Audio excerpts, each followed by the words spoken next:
Pernahkah kamu coba membandingkan wajahmu dengan wajah orang tua atau saudara-saudara kamu saat bercermin? Lebih mirip siapa nih kamunya? Dengan ayah atau ibu kamu? Mengapa bisa ya kita bisa mirip salah satu di antara kedua orang tua kita?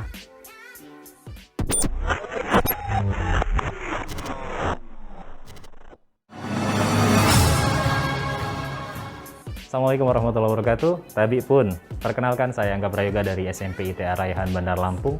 Pada kesempatan kali ini, saya akan menyampaikan materi untuk KD 3.3 berkaitan dengan menerapkan konsep pewarisan sifat dan pemuliaan makhluk hidup.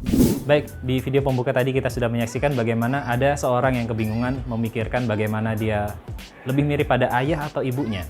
Tapi sebelumnya izinkan saya menyampaikan ada dua sifat. Yang pertama sifat yang nampak dan sifat yang tak nampak. Sifat nampak kita sebut sebagai fenotip dan sifat tak nampak sebagai sifat genotip. Sifat fenotip ini misalnya seperti warna rambut, warna kulit, bentuk mata, bentuk bibir, dan segala macamnya. Lalu sifat genotip ini adalah sifat-sifat yang tak nampak, misalnya adalah golongan darah. Lalu bagaimana sifat ini bisa diturunkan? Sifat-sifat ini diturunkan dari ayah dan ibu melalui peleburan sperma kepada ovum tentunya, dalam proses yang namanya fertilisasi. Kita kenal bagaimana sperma dan ovum keduanya memiliki inti yang di dalamnya lagi ada yang namanya kromosom. Nah, peleburan antara dua kromosom dari sperma dan ovum ini mengakibatkan pembentukan zigot. Selanjutnya di dalam kromosom ini ada gen. Kita kenal gen adalah faktor pembawa sifat keturunan. Di dalam gen ini kita kenal ada suatu tempat di mana gen berada yang disebut sebagai lokus. Nah, lokus-lokus ini menyimpan gen, sedangkan gen-gen yang bersesuaian disebut sebagai alel. Kita tahu bahwasanya ketika sifat-sifat ini bersesuaian, artinya ada sifat-sifat kontradiktif.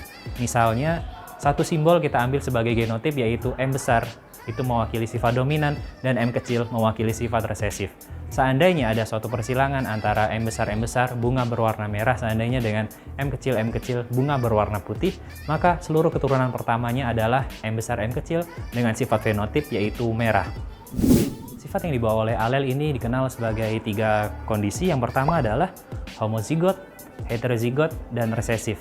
Seperti pada persilangan sebelumnya, M besar itu memiliki sifat dominan terhadap M kecil, dan M kecil akan tertutupi sifatnya oleh M besar, kecuali pada persilangan intermediate. Baik, semuanya cukup sekian sepertinya pada pertemuan kali ini. Mohon maaf lahir batin atas segala kesalahan, dan terima kasih atas segala perhatian. Segala kelebihan datangnya dari Allah SWT dan kekurangan dari pribadi tentunya. Mohon maaf lahir batin, sampai jumpa lagi. Assalamualaikum warahmatullahi wabarakatuh.